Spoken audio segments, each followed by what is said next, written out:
నమస్తే. నేను మీ కుప్ప పద్మిని. ఇన్నాళ్ళు మీ సపోర్ట్‌ని నాకందిస్తూ, మీ ప్రేమని నాకందిస్తున్న ప్రతి ఒక్కరికి కృతజ్ఞతలు. ఇప్పుడు చూడబోతున్న ఈ వీడియో కూడా ఖచ్చితంగా మీకు ఉపయోగపడుతుంది. లైక్, షేర్ అండ్ సబ్స్క్రైబ్ చేసి మీ ఇష్టాన్ని అలాగే మీ సపోర్ట్‌ని నాకందించండి. అలాగే ఈ వీడియో పట్ల మీ అభిప్రాయాన్ని కామెంట్ సెక్షన్‌లో కామెంట్ చేసి నాకు తెలియజేయండి. నమస్తే. నమస్తే. Welcome to our channel. నేను పద్మిని. ప్రస్తుతంతో పాటు ప్రముఖ ఆధ్యాత్మికవేత్త, వాస్తు జ్యోతిష పండితులు శేషగిరిరావు గారు ఉన్నారు. మాట్లాడదాం. నమస్కారం అండి. రాశుల వారీగా చెప్తూ ఉన్నారు. వాస్తు రీత్యా ఏ రాశి వాళ్ళు ఏ జాగ్రత్తలు తీసుకోవాలి, ప్రత్యేకించి ఏ దిక్కులో మరింత జాగ్రత్త తీసుకోవాలి, ఏ దిక్కు వీళ్ళకి కలిసి వస్తుంది, మొత్తం వాస్తుకు సంబంధించి అన్ని చెప్తూ ఉన్నారు.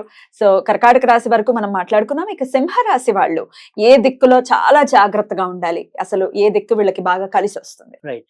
ఇక్కడ కొద్దిగా ప్రత్యేకమైన రాశిగా సింహరాశి చెప్పాల్సి ఉంటుంది. ఎందుకని? అదే చెప్తున్నా.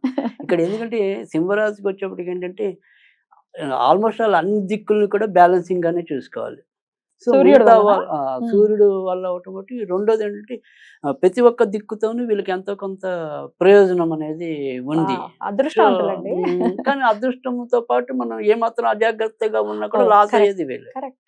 సో అంటే ఈ 4 దిక్కుల్ని మనము సమతుల్యంగా చూడవలసిన రాశి ఏదైనా ఉంది అంటే నా అబ్జర్వేషన్ అంతవరకు అది ఓన్లీ సింహరాశి. బ్యూటిఫుల్. ఎందుకని అంటే గనక ఇక్కడికి వచ్చేప్పటికి ఏంటంటే మనం ఉత్తరం తీసుకున్నామంటే ఈయనకి అది సంపద లాభస్థానం అవుతుంది, సంపద స్థానం అవుతుంది. తర్వాత వచ్చేప్పటికి మనం దక్షిణం తీసుకుంటే గనక అది ఆయనకి అదృష్ట స్థానం అవుతుంది, మరి గృహస్థానం అవుతుంది. తర్వాత వచ్చేప్పటికి మనకి మిగతాది తూర్పు అంటే అసలు ఆయన ఓన్ తూర్పు. పడమర అనేది భారీగా బాగుండాలి అంటే గనక పడమర కావాలి. అందుకని కొద్దిగా ఎలా చూసినప్పటికీ కూడా చాలా బ్యాలెన్సింగ్ గా వ్యవహరించవలసింది ఏదైనా ఉంది అంటే కనుక అది ఖచ్చితంగా సింహరాశి ఉంటుంది. సో పైగా ఈ సింహరాశి వారికి ఎప్పుడు కూడా ప్రాబ్లం ఏంటంటే జనరల్గా డబ్బు మిగుల్చుకోవడం అనేది చాలా తక్కువ ఉంటుంది. అది మెహర్బానీకి పోయి ఖర్చు పెట్టుకోవచ్చు, లేదా ఊపిరి సల్పని బాధ్యతలు వచ్చి ఖర్చు పెట్టుకోవచ్చు. కనుక సింహరాశి అనేవాళ్ళు అందుకని ఈ దిక్కులు కాపాడుకోవటంలో మాత్రం కొద్దిగా పేషెన్స్ అనేది అవసరం, లేదా చాకచక్యత. సో అందుకని మనం చెప్పేది ఏంటంటే ఇక్కడ సాధ్యమైనంత వరకు కూడా ఉత్తరం ఒకటి, దక్షిణం ఒకటి ఖచ్చితంగా బాగా చూడండి, తూర్పు కన్నా కూడా.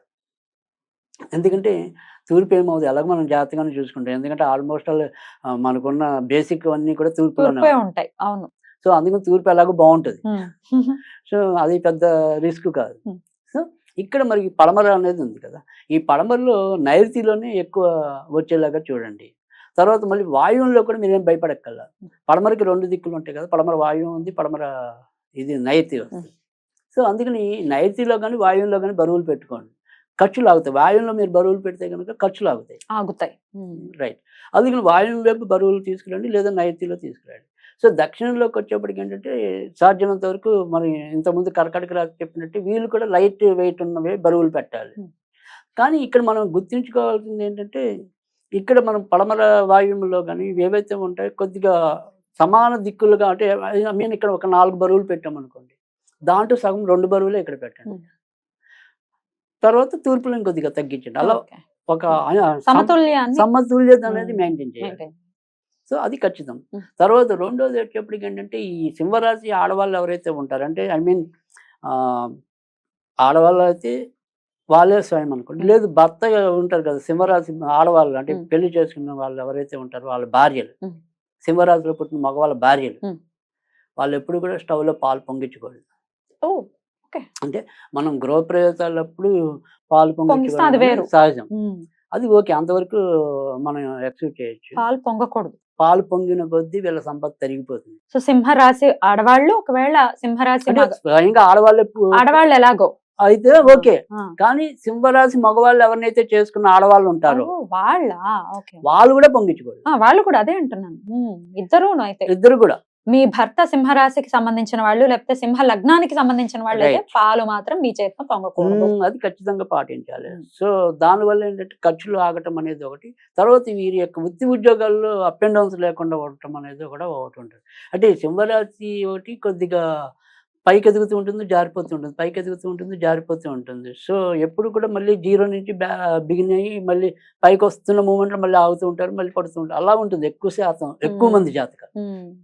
సో అందుకని ఈ అప్ అండ్ డౌన్స్ అనేది ఎక్కువ లేకుండా ఉండడానికి కూడా ఇది ఎక్కువ వీళ్ళకి ఉపయోగం. పాలు అనేది. తర్వాత రెండోది ఏంటంటే వీళ్ళు వచ్చేప్పటికి ఏంటంటే దక్షిణలో కనుక ఎట్టి పరిస్థితుల్లో ఒక సింధూరం కలర్ ఆంజనేయ స్వామి బొమ్మ పెడితే కనుక చాలా ఉపయోగం ఉంటుంది.